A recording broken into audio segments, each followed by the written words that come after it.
Hi friends, today we're going to read a tall tale from Knowledge 1 Lesson 6 called Pecos Bill. Before we begin our story, we're going to introduce our vocabulary words.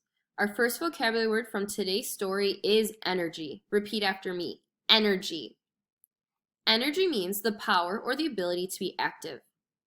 Our next word is persuaded. Say persuaded. Persuaded means caused to do something by asking, convincing, or arguing. Our last vocabulary word is relaxed. Say relaxed. Relaxed means loosened control. Bill was born in East Texas and might have lived there forever. But one day, his pa came running out of the house shouting to his ma, "Pack up everything we got, Ma. There's neighbors moved in near about 50 miles away and it's getting too crowded around here." So Bill's folks loaded a covered wagon with everything they owned and headed west. It was a long, hard journey. The children were packed in the back of the wagon, all 18 of them. They fussed and hollered and fought as the wagon bounced along. The children were so loud that Bill's ma said you couldn't hear the thunder over the noise. One day, the wagon hit a rock and little Bill fell right out. With all the fussing and fighting, nobody noticed. The wagon just kept on going. So little Bill found himself sitting in the dirt along the banks of the Pecos River. And that's how it came to be named Pecos Bill. But that was later. Little Bill was not your average baby. He didn't cry. He just crawled along on the dusty plain, keeping his eyes peeled for whatever came along. And the first thing that came along was a coyote. When the coyote saw this dirty, naked little creature crawling around on all fours, she thought it was a cute little animal, even if its ears were mighty small. Little Bill reached up and patted the coyote's head and said, "Nice doggy." The coyote, liked Little Bill. She took him in home and raised him with her pups. The coyotes taught Bill to roam the prairies and howl at the moon. They taught him the secrets of hunting, how to leap like an antelope and run like the wind. They taught him how to chase lizards and lie so that he was almost invisible. The years went on, 18 of them to be exact, and Bill grew up so strong and healthy. One day he was out hunting along the Pecos River when he saw a most unusual sight. It seemed to be a big animal with 4 legs. Or was it 6 legs? And why did it have a head in front of another on top? Well, it turned out to be a horse with a man riding on it. Something Bill had never seen before. Bill scurried around the horse a few times, then he slowly crept forward and took a sniff of the man's boot. "Boy," said the man, "what are you doing scampering around down there in your birthday suit?" "Sniffin'," said Bill. "I'm a coyote." "No, you ain't," said the man. "You're a man like me." "No," howled Bill. "Coyote." "What makes you think you're a coyote?" said the man. "I have fleas," said Bill. "So what?" said the man. "Lots of them in here have fleas." But Bill was not persuaded. He was sure he was a coyote. "Here's the thing," said the man. "Coyotes have pointy ears and big bushy tails. And guess what? You don't."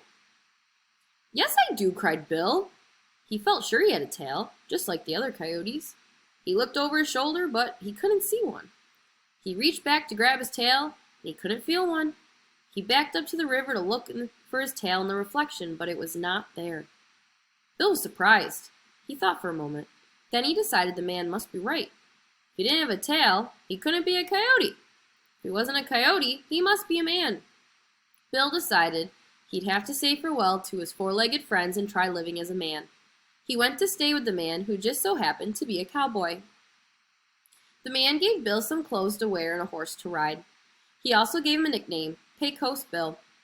At first, Bill had trouble living like a man. He couldn't stand the way his clothes scratched and pulled at his skin, or the way his boots came between his bare feet and the good old dirt. And he couldn't see the need for a knife or a fork when it was just as easy to use your fingers to pick up your meat and tear it with your teeth. Bill learned to act like a man, but he still had a spark of wildness in him, and it would flash out from time to time.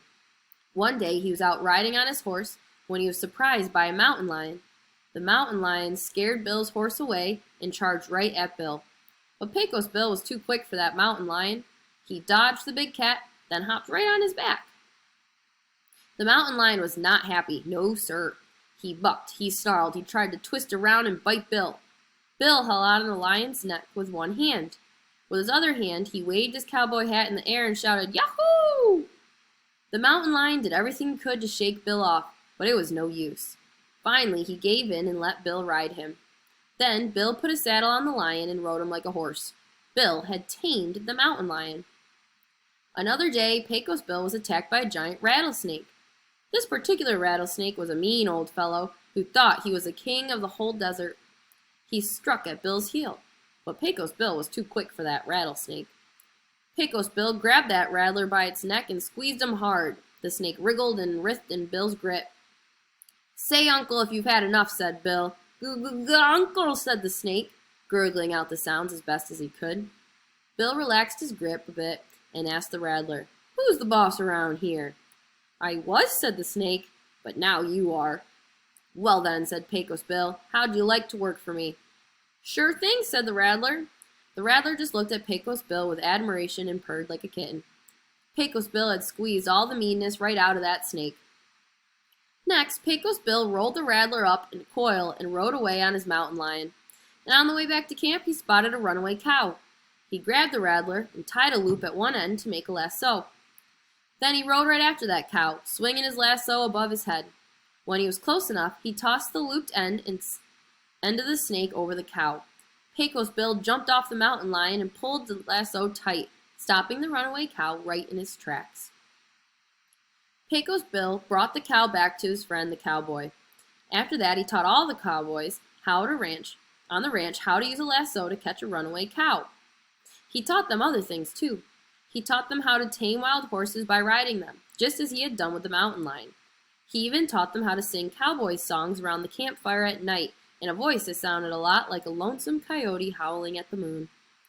Pecos Bill was famous for his riding skills. He once rode a wild Mustang called Backbreaker that no one else could ride. But that story pales in comparison to the time he rode something that no other man had before, and I reckon that no other man will ever again.